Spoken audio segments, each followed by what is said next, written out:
Toda noite, a gente entra num mundo que desafia a lógica. Um lugar onde é possível voar, enfrentar medos profundos e até viver outras vidas. Mas, afinal, o que são os sonhos? São só um ruído aleatório do nosso cérebro? Ou será que tem algo mais por trás disso? Hoje, nós vamos mergulhar de cabeça nesse mistério, das explicações mais antigas até os limites da realidade. Aqui você pode se encontrar,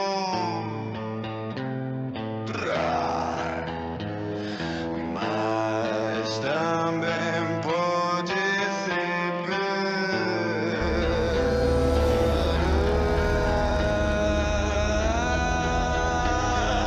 Claro que não respetar.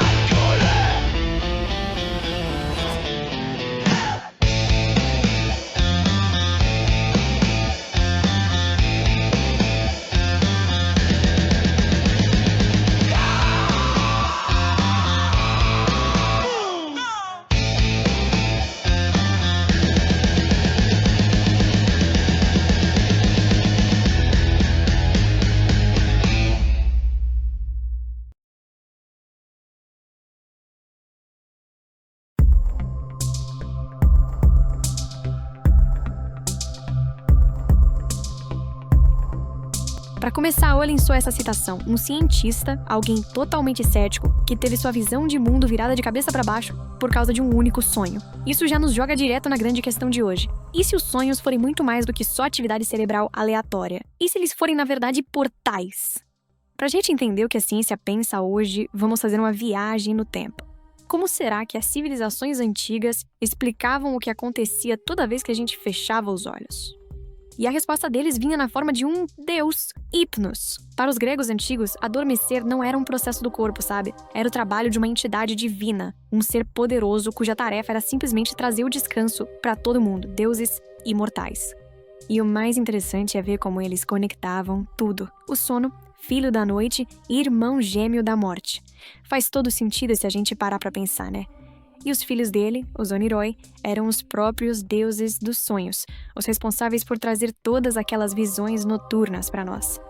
E o legado de Hypnos, olha só, dura até hoje. A palavra hipnose vem direto do nome dele para descrever aquele estado alterado de consciência, muito parecido com o sono profundo que só esse deus podia nos dar. É uma ponte direta da mitologia para a psicologia moderna. Agora, avançando uns bons milênios no tempo, a resposta mudou do mito para a neurociência. Então, o que a ciência moderna diz que está rolando dentro da nossa cabeça quando a gente sonha? A ciência nos diz que o palco principal dos sonhos é o tal do sono REM.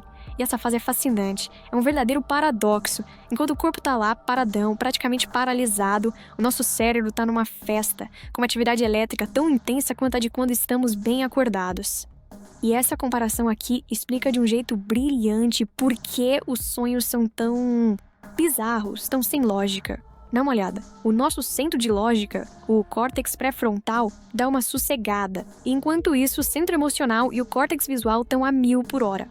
É basicamente a receita perfeita para criar histórias sem pé nem cabeça, mas super carregadas de emoção e imagens vívidas. Só que o modelo científico, por mais incrível que seja, não consegue explicar tudo.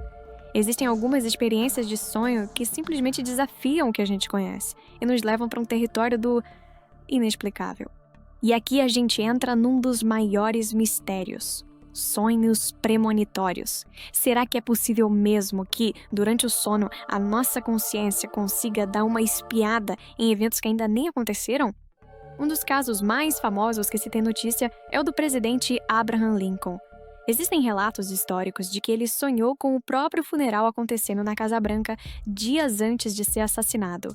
Seria uma coincidência macabra ou um vislumbre através do véu do tempo?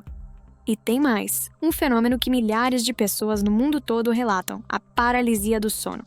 Aquela sensação horrível de acordar no meio da noite, totalmente consciente do que está ao redor, mas preso dentro do próprio corpo, sem conseguir mover um músculo sequer. E para esse mesmo evento, a gente tem duas interpretações completamente diferentes. A ciência vê como uma falha técnica, sabe? Um errinho na transição do sono. Já a perspectiva espiritual sugere que é um portal, um momento em que a consciência fica ali, entre dois mundos, e consegue perceber coisas que normalmente estão ocultas. Isso nos leva a um ponto crucial. E se a gente não for só um espectador passivo disso tudo? E se for possível se tornar o diretor, o protagonista dos nossos próprios sonhos? É aí que entra o tal do sonho lúcido. É aquele momento mágico de despertar dentro do sonho. O instante em que a consciência se dá conta. Peraí, isso é um sonho. E a partir daí, ganha a liberdade de explorar, de voar, de criar, de transformar aquela realidade.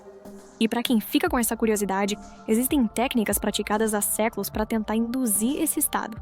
Coisas como manter um diário de sonhos, se questionar durante o dia se aquilo é real ou não e focar na intenção antes de dormir são os passos básicos para tentar despertar dentro do sonho.